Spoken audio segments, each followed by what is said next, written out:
Yes, ma'am. Governor, we wanted to ask you about a story that's been of interest to a lot of our viewers, these migrant flights to the Jacksonville area. Your spokesperson told us your office is aware of 78 such flights in recent months. She says state law enforcement has briefed the office about this. Which law enforcement agency is that? And can you provide specifics about these flights, when they landed, who was on board, how many? So here's what happens with these flights. There's no notification to the state of Florida. These are done mostly in the middle of the night, and it's clandestine, and we really have no say into it. So what we're going to do, so I don't know on the top of my head everything, but we could provide. I know when we initially got wind of this, it wasn't through normal channels. It's people in the federal government who are effectively leaking this to us so that we have a heads up on it. I've talked with Mayor Curry. I've talked with my folks. We need to talk to the airport people. We're going to get together and figure out what we can do in the immediate term to protect folks in Florida. And then obviously, as the legislature comes back, I think about it, you have an open border in violation of U.S. law. The president has said that basically they want to even pay reparations to people who came illegally. Just think about that. You as an American, you get higher gas prices. You get higher grocery bills. You get told basically to just grin and bear it. Someone breaks the law, comes illegally, and they're going to cut them a check for hundreds of thousands of dollars. That is just unbelievable. But that's what we're dealing with. So they're not enforcing the law. I had people there to help Texas, Governor Abbott. We had some of our state law enforcement there in June and July, and they did a great job. But what would happen is people would come illegally, our folks would apprehend, you turn them over to the feds, and then the feds put them on a bus and send them around, or put them on flights and send them all over the country. How is that something that's effective? So we have to look at that and say, we are suing the Biden administration over that. We have a pending lawsuit. I think we can be successful on it, but that's not going to happen overnight.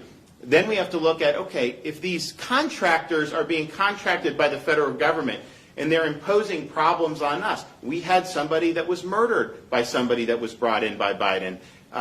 We should be able to have consequences for those contractors. And your ability to do business in Florida, I think, should absolutely be curtailed based on whether or not you're bringing problems or not bringing problems. And the fact of the matter is, this border should be secured.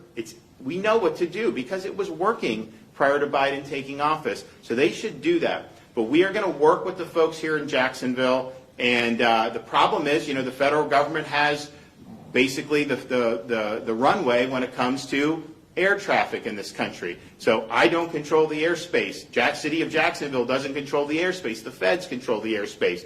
So they can shut us out. Now this lawsuit, maybe we'll get some relief from the lawsuit. But short of that, we need to get together and figure out ways to be able to do it. We knew, one of the things that was concerning to me, and look, you can't prove any of this stuff, but they were bringing flights in May and June, we found out here. And why was that? And then Jacksonville, you saw what they had to deal with some of the COVID stuff. So there's all these things. It's just like, why? Why not just kind of let folks alone? So there's absolutely going to continue we're going to have action across a wide variety of fronts. If I may follow up again, which law enforcement agencies are providing this information, and do you have any details about the number of flights, when, the number of people? So in terms of like each individual flight, I mean, I can tell you, I know that they started in May, and I know that they've continued. Whether they have the ledger of everything, I mean, you'd have to talk to my office about that. But our state law enforcement agencies are engaged in this.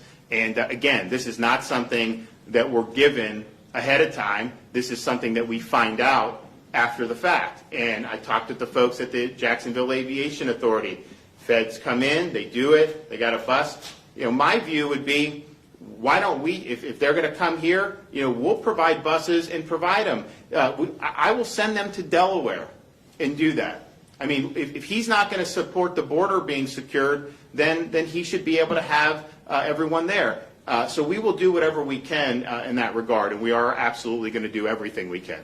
Can you name some of those private contractors you're talking about, Governor? Well, I could, but I'm not going to do it right now. I mean, I think that we want to maybe have discussions with some of them because you have charter air, and then you also have buses, and I think we want to have some discussions. I'd like to get to a place where where we're in a better spot than we are now. I mean, just think about it.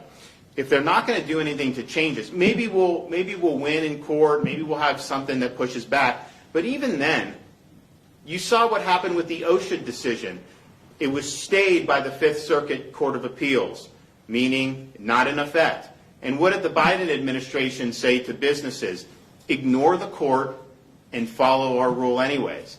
And so I think that they basically said, to hell with these court decisions. They're going to do whatever they feel like doing. And so that's something that's problematic, because we can even win in court and they may disregard that. So we're going to do all we can. But there are definitely, I think, from a contractor perspective, we've really got to have a big conversation with some of those and then see what we can do in terms of this. Unfortunately, over the years, and we've looked at different things to do, unfortunately, over the years, federal courts have basically said illegal immigration is something for the federal government.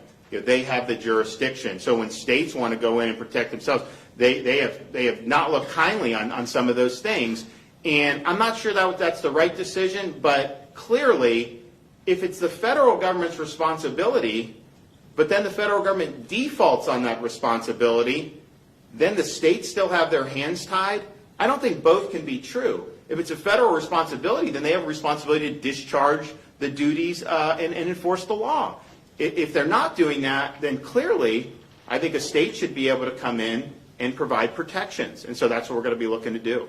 Governor, two-part question real quick. When it comes to these undocumented immigrants, you're saying that they're coming in at 2 and 3 in the morning, late at night. Are we talking about by the dozen, by the hundreds, and are these asylum seekers? Where are they, sir? Well, I think in the flight that is in question for the individual that posed as a minor, came in, was really in the 20s. I think that flight was one with people that were at least posing as being under 18. So what you do is you have people that are coming to the border, a lot of kind of like 16, 17-year-old males coming. They're treated differently than somebody that was over the age of 18. And so that particular flight was supposed to be, I think, what they call, UACs. And they were on a bus, and I think many of them taken to the Homestead facility down in Southwest Florida. And I know that that's been the case with other ones. Now we're also looking at buses from South Texas, where are those buses taking folks, and buses that are coming in to the state of Florida and certainly in other parts. It's interesting. If you're trying to deter kind of illegal migration in the interior of the country, if you come illegally and they don't catch you, it's actually in some respects worse than if they catch you, because when they catch you, they'll give you money or potentially put you on a conveyance to get you somewhere, whereas if they don't catch you, you're kind of on your own and you don't necessarily get any money from the government and everything. Really, really perverse incentives. All right, well, we will be back. I am going to be working. I've talked to the mayor, and so just let people know in Northeast Florida, we are going to work together, and we just want to make sure that our communities are protected. Thank you. All right. Thanks, guys. Appreciate it. Thank you. Thanks so much. Thank you. All right, folks, thank you so much for joining us here at Golden State Times. If you're new to the channel, we encourage you to subscribe by clicking that middle button. Also, check out our previous video by clicking the video on the right, or a video you might enjoy by clicking the video on the left. Also, don't forget to click the thumbs up button and share this video on social media. Peace.